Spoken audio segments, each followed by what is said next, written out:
This is Don Johnson at Airbrush The Magazine. Another artist interview. If you haven't seen these videos before, what we do is just interview artists from all over the world about how they got into their art.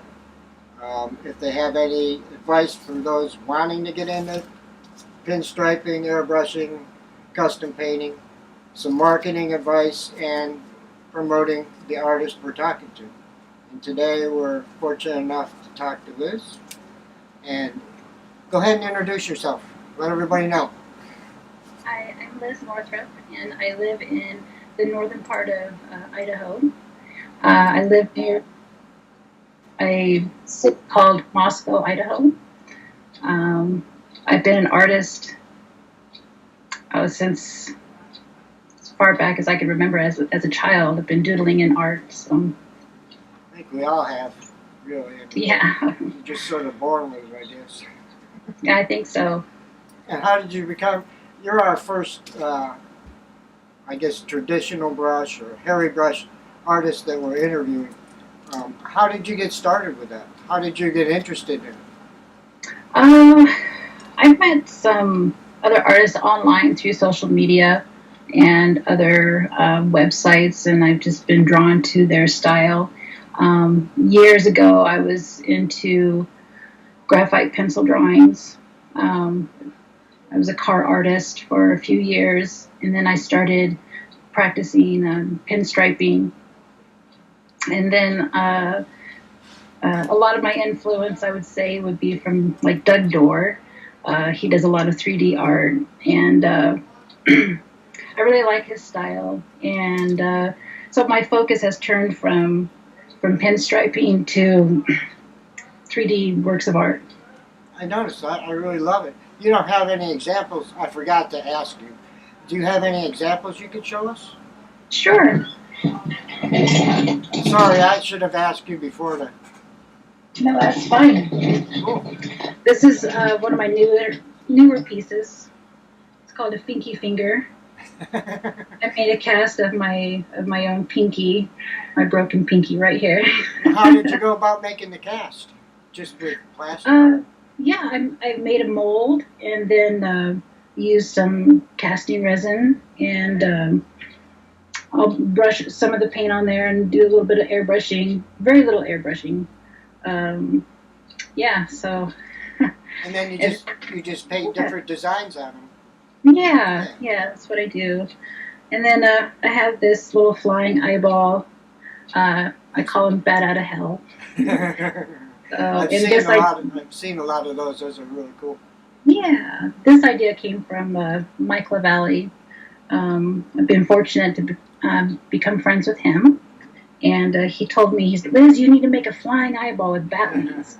So that's what I made. You know, I think that's great. Mike has touched a lot of lives, and I don't know how much he realized that, but, you know, it's not just him teaching flames and fire. He really changes, I think, people's perspective and people's lives, and that's a great thing to do. He sure does. Yeah, he's a wonderful man, wonderful artist, and I really look up to him. Yeah, I think we all do. We all do. So. Yeah. As far as marketing now, how do you go about marketing your art? I'm still trying to figure that out myself. Other than posting your artwork online on social media, have a website. I have a website, but it's mainly just my Etsy account where people just go and check out my artwork and buy a piece that they would like. I don't go into a whole lot of detail about myself. Well, now you can. You have a video. True. Yeah.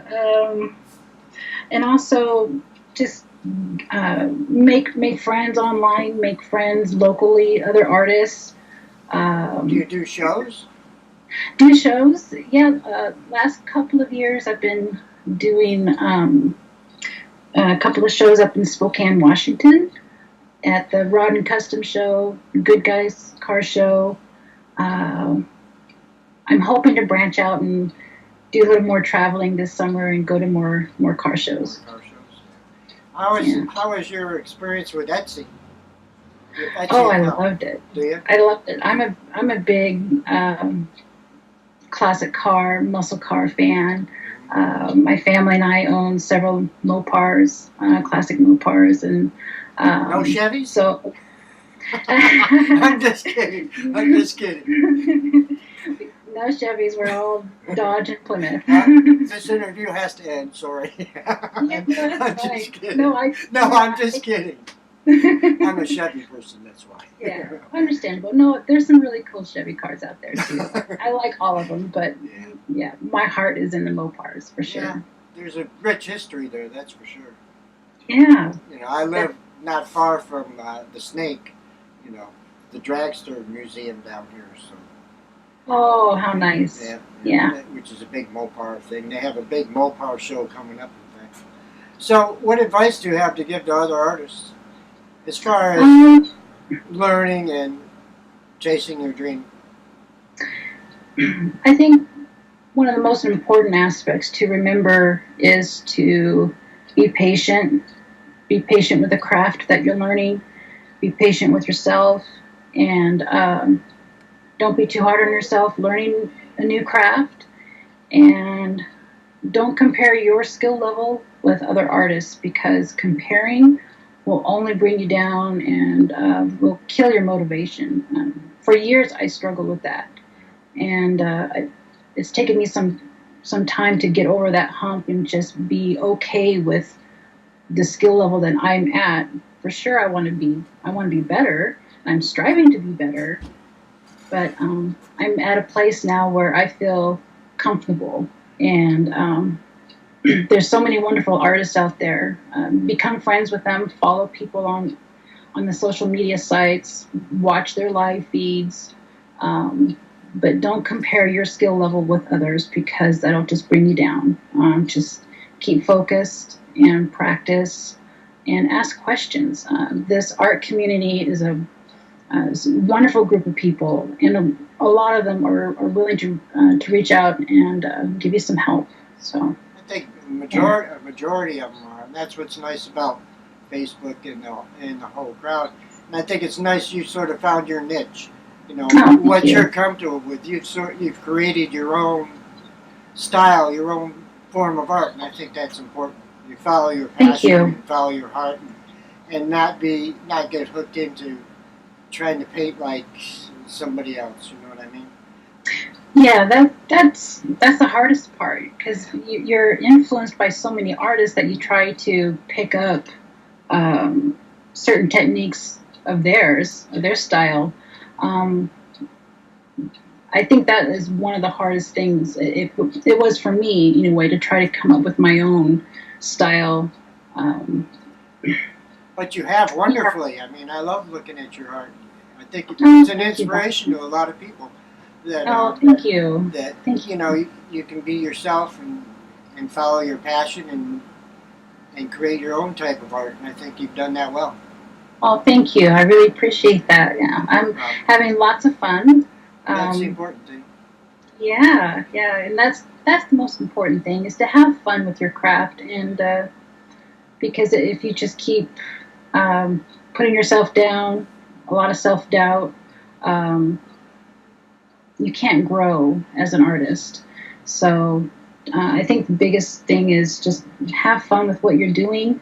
And if you're struggling with motivation, you just need to keep painting. I mean, there have been months, if not a couple of years, that I had gone by not picking up an art brush at all. And I finally have decided just do some simple brush strokes. There for a while, I was interested in doing lettering, and I was studying that for a few weeks. But just the simple works of your hand, just working that brush, eventually that motivation and inspiration will come back. And even the days when you don't feel like painting, sometimes you have to force yourself to get in there and do the work, and that motivation and inspiration will come back naturally for you. How can people get in touch with you or see your artwork, purchase your artwork, social media contacts you want people to have?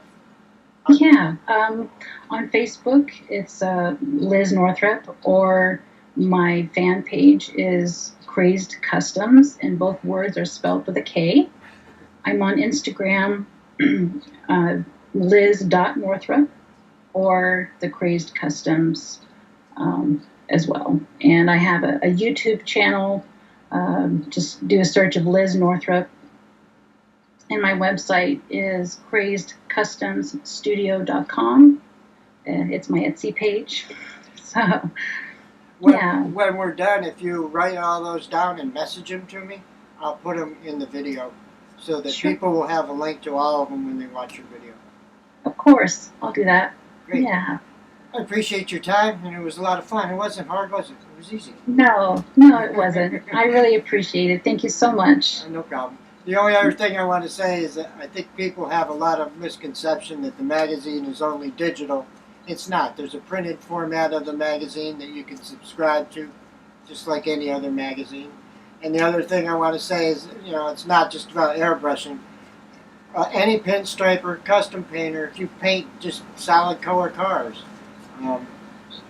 you're all welcome to be interviewed. You're all welcome to be part of this and part of the magazine. And I want to be inclusive of everyone, not just, the title of the magazine is Airbrush The Magazine, but I feel it extends out way beyond that. Pinstriping, lettering, custom painting, just plain painting.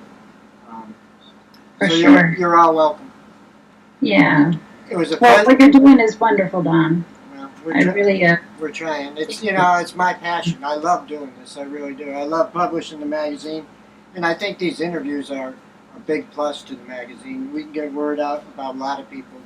We see you on Facebook and stuff. Now we can finally hear you and see you, and I think that's a great thing. Oh, well, thank you very much. That means a lot. Thank you, Liz.